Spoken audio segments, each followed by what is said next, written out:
உலக அரசியலின் மிக முக்கியமான விடயங்களை அலசி ஆராயும் தமிழ் டைம்ஸுக்கு மீண்டும் உங்களை வரவேற்கின்றோம். நீண்ட காலமாக பதவியில் இருக்கும் இரு பிரதமர்கள் அயல் நாடுகளை ஆயுதங்கள் கொண்டு அடக்கி ஆள வேண்டும் என்று நினைப்பவர்கள் தங்களுடைய நாடுகளில் அதீத தேசியவாதத்தை விதைத்து சிறுபான்மை மக்களுக்கு எதிராக தாக்குதல்களை நடத்தி வருவார்கள். குஜராத் படுகொலை புகழ் நரேந்திர மோடி, அதே போன்று காசா படுகொலை புகழ் பெஞ்சமின் நெத்தன்யாஹூ ஆகிய இருவரும் நேற்று இஸ்ரேலில் சந்தித்திருக்கின்றார்கள். உத்தியபூர்வ விஜயத்தை மேற்கொண்டு இந்திய பிரதமர் இஸ்ரேல் பயணம் மேற்கொண்டிருக்கிறார். நேற்று 25ஆம் தேதி அங்கு சென்றிருக்கின்றார். அவரை வரவேற்பதற்காக இஸ்ரேலிய பிரதமர் பெஞ்சமின் நெத்தன்யாஹூவினுடைய மனைவி காவி உடை அணிந்து சென்றிருந்தார். அதனை விமானத்தில் இருந்து இந்திய பிரதமர் இறங்கி வருகின்ற போது இஸ்ரேலிய பிரதமர் சுட்டிக்காட்டியிருந்தார் தனது மனைவி காவி உடை அணிந்து வந்திருப்பதனை. அந்த அளவிற்கு அவரை இருவரும் நண்பர்களாக இருக்கிறார்கள். காசா மீதான இனப்படுகொலை யுத்தம் பாரிய மனித அவலங்களை ஏற்படுத்தி இருக்கிற இந்த சந்தர்ப்பத்தில் நிறைய வெளிநாட்டு தலைவர்கள் இஸ்ரேலுக்கு பயணங்களை மேற்கொள்வதை தவிர்த்திருந்தார்கள். பொதுவாக மனிதாபிமான அடிப்படையில் நிறைய தலைவர்கள் அங்கு செல்வதை தவிர்த்திருந்தார்கள். அதே போன்று இஸ்ரேலிய பிரதமரை தங்களுடைய நாடுகளுக்கு அழைப்பதையும்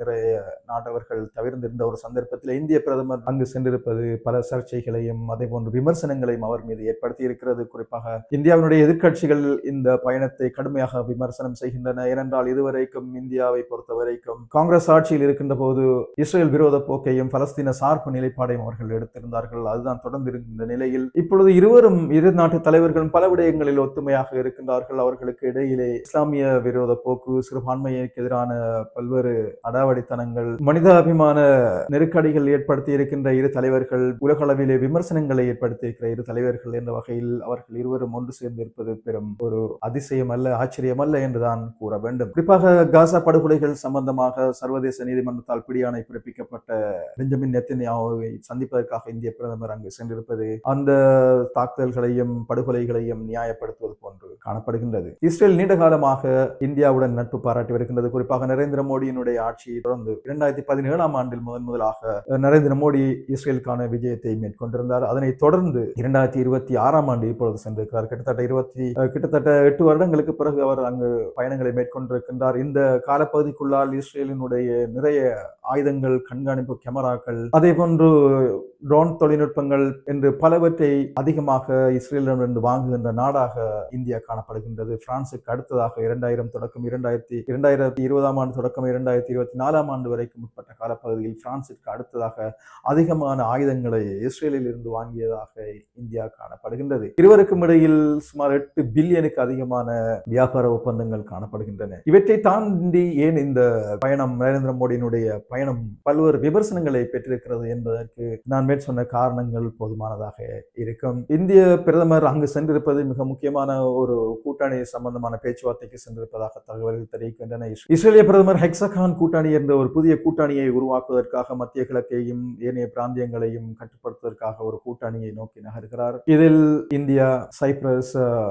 கிரேக்கம், இதே போன்று சில ஆப்பிரிக்க அரபு நாடுகளையும் அவர் இணைத்து ஒரு கூட்டணியை உருவாக்கி அதனூடாக ஒரு கிரேட் இஸ்ரேல் என்று சொல்கின்ற பெரும் இஸ்ரேல் ஒன்றை உருவாக்குகின்ற கனவை அவர் செய்வதற்கு நாடுகின்றார். அந்த வகையில் இந்திய பிரதமர் அங்கு சென்றிருப்பது இந்த கூட்டணி தொடர்பான ஒரு முக்கியமான பேச்சுவார்த்தைக்காகவும் என்று சொல்லப்படுகின்ற இஸ்ரேலினுடைய பாராளுமன்றம் நெசட்டிலும் உரையாற்றுகிறார். அவர் நேற்று உரையாற்றுகின்ற போது இஸ்ரேலினுடைய ஆக்கிரமிப்பையும் இஸ்ரேலினுடைய அடாவடித்தனங்களையும் ஏற்றுக்கொண்டிருக்கின்றார். அவர் நேற்று நரேந்திர மோடி சொல்கிறார், இந்தியா ஒரு தாய் நாடு, தாய் நிலம், அதே போன்று இஸ்ரேல் ஒரு தந்தை நிலம் என்று சொல்கிறார். இதனூடாக 1947ஆம் ஆண்டுக்கு முன்பு இஸ்ரேல் என்ற ஒரு நாடே இல்லாமல் இருந்தது. ஆனால் இன்று அப்படிப்பட்ட ஒரு நாட்டை அவர்கள் உருவாக்கி இருக்கிறார்கள். அதற்கு இந்திய பிரதமர் அங்கீகாரத்தை வழங்கி இருக்கிறார். ஒரு தந்தை நாடு என்று குறிப்பிட்டிருக்கின்றார். இப்படி இஸ்ரேலுக்கு சார்பாக ஜால்ரா அடிப்பதில் பொதுவாக இவர் என்றும் பின்னென்றதில்லை. ஏனென்றால் இருவருக்கும் இடையில் பல கொள்கைகள், அவர்களுடைய இஸ்லாமிய விரோத போக்கு, அதே போன்று பல்வேறு விடயங்களில் ஒத்துமையாக இருப்பவர்கள். உலக இஸ்லாமிய நாடுகளை பொறுத்தவரைக்கும் பாகிஸ்தானிடம் அணு ஆயுதம் காணப்படுகின்றது. பாகிஸ்தான் இஸ்ரேலுக்கு எதிராகவே எப்பொழுதும் செயற்பட்டு வருகின்றது. குறிப்பாக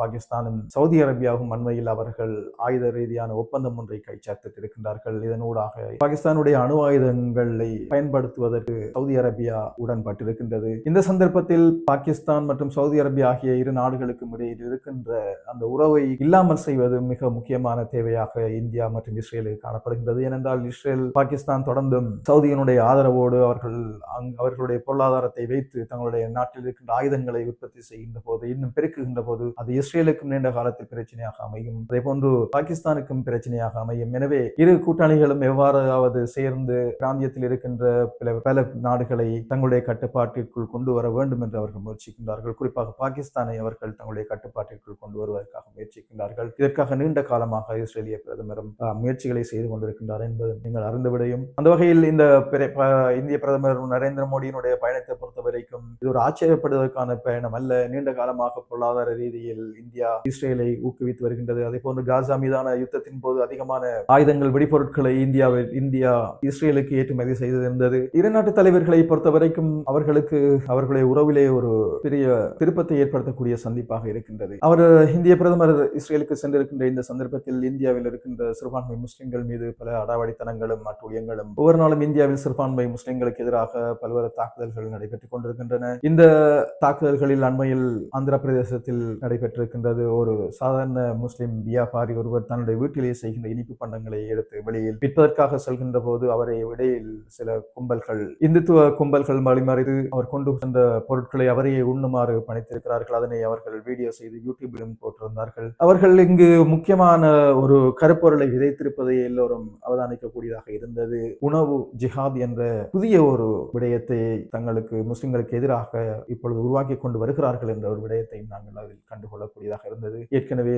லவ் ஜிஹாத் என்றும் பொலிட்டிக்கல் ஜிஹாத் என்றும் முஸ்லிம்களுடைய அரசியல் நுழைவையும் அதே போன்று முஸ்லிம்கள் ஏனைய சமூகங்களுடன் ஒன்றாக பழகுவதையும் தடுக்கும் முகமாக செய்திருந்தார்கள். இப்பொழுது பொருளாதாரத்தை இலக்கு வைத்து அவர்கள் உணவு ஜிஹாத் என்ற ஒன்றை புதிதாக கொண்டு வருகிறார்கள். இதனூடாக இந்தியாவில் இருக்கின்ற ஒவ்வொரு நாளும் அன்றாட கூலி தொழில் செய்கின்ற முஸ்லிம்களுடைய வாழ்க்கையும் பாதிக்கப்பட்டிருக்கின்றது. இத்தகைய ஒரு நிலையில் தான் பிரதமர் மோடி இஸ்ரேலுக்கு விஜயத்தை மேற்கொண்டிருக்கின்றார். எனவே பொறுத்திருந்து பார்ப்போம் இவர்களுடைய அடுத்த நகர்வுகள் எவ்வாறு அமையப் போகின்றது என்று இன்னும் ஒரு காணொளியில் சந்திப்போம்.